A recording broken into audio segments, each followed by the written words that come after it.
UP में आपको धार्मिकता और ऐतिहासिकता का अनोखा मेल देखने को मिलेगा जो आपको मंत्रमुग्ध कर देगा। इस क्षेत्र में 5वीं शताब्दी से 13वीं शताब्दी तक महान सम्राटों ने शासन किया था। दक्षिण भारतीय राजाओं ने समृद्ध विजयनगर साम्राज्य की नींव रखी और इसे सफलता की बुलंदी तक पहुंचाया। रामायण में पंपा क्षेत्र का भी बहुत महत्व है।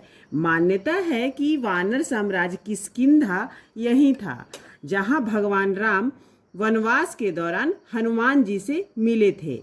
उत्तरी हम्पी में भगवान हनुमान को समर्पित एक मंदिर भी है। कहते हैं भगवान हनुमान यहाँ कभी रहा करते थे। हेमकुंटा पहाड़ी पर 7वीं शताब्दी से 14वीं शताब्दी के कई भव्य मंदिर बने हुए हैं। यहाँ के ज़्यादातर मंदिर भगवान शिव और पार्वती को समर्पित हैं।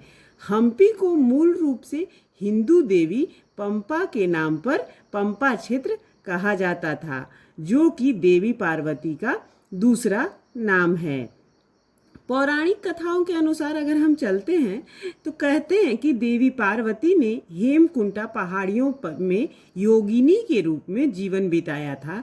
कहते हैं कि यहाँ ऐसी तपस्या उन्होंने इसलिए की थी ताकि शिव उनसे शादी करने के लिए राजी हो जाएं। इस स्थान को बाद में कन्नड़ में पंपे कहा गया। बाद में इसी तरह का नाम हम्पी पड़ गया। पंपा नदी और कोई नहीं है बल्कि हमारी तुंगभद्रा नदी, जो अभी वर्तमान में है, वही नदी पंपा नदी है। आप हम्पी घूमने जाएं तो उत्तरी हम्पी में बने विजय विट्ठल मंदिर जरूर जाइए। यह मंदिर वास्तुकला का अद्भुत उदाहरण है। आप यहाँ के मैजिकल म्यूजिकल पिलर्स देखकर हैरान हो जाएंगे। विट्ठल मंदिर परिसर के रंग मंडप में संगीतमय स्तंभ दिखाई देंगे, जिसे छूने से संगीत की आवाज आएगी।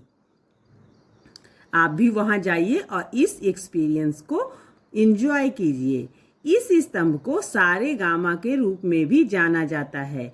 इन पिलर्स को बनाने के लिए ऐसे स्थानीय ग्रेनाइट पत्थरों का इस्तेमाल किया गया है जिनसे संगीत पैदा होता है। दरअसल इन पत्थरों में रेजिनेंट प्रॉपर्टीज होती हैं, यानी जब पत्थरों को बजाया जाता है तो उससे निकलने वाला संगीत कई गुना बढ़ जाता है। दरअसल इन कॉलम्स के व्यास और लंबाई के निश्चित अनुपात की वजह से ही ऐसा होता है। ये किसी स्ट्रिंग यानी तार की तरह व्यवहार करते हैं। यहाँ बने 56 पिलर्स में कई कॉलम्स हैं, जिनमें से कुछ में मूर्तियाँ भी बनी हुई हैं।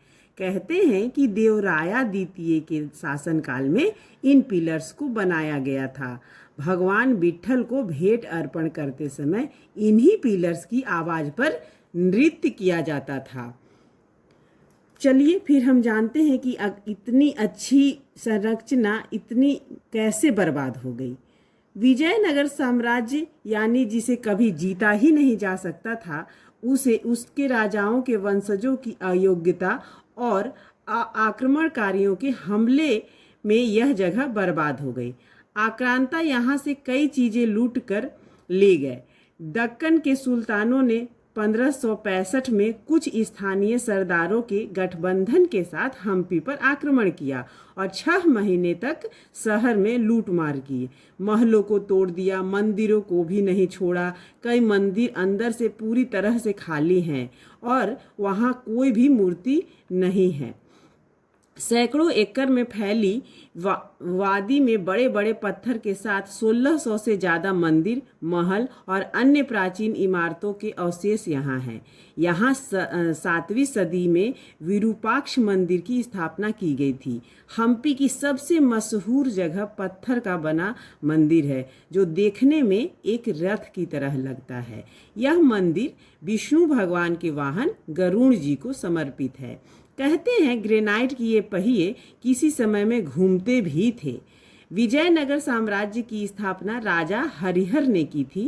कर्नाटक, महाराष्ट्र और आंध्र प्रदेश पर शासन करने वाला यह साम्राज्य लगभग 1350 ईस्वी से 1565 ईस्वी तक रहा। इस वंश के अंतिम राजा रंगराय तृतीय की साल 1680 में हुई मृत्यु के बाद मुस्लिम आक्रांताओं ने यहाँ हमले कर इसे तबाह कर दिया। मंदिरों और महलों को पूरी ताकत से तोड़ा गया। इसके बाद भी इस शहर की भव्यता आज भी देखने ही की बनती है। लिहाजा यूनेस्को ने इसे वर्ल्ड हेरिटेज साइट का दर्जा दिया है। तो आप भी जाइए और घूमिए और अपनी संस्कृति को पहचानिए। आपको ये प्रस्तुति कैसी लगी कमेंट सेक्शन में ज़रूर बताइए और चैनल को सब्सक्राइब कर लीजिए। अच्छी लगी हो तो एक लाइक भी कर दीजिए। तब तक के लिए राधे कृष्ण।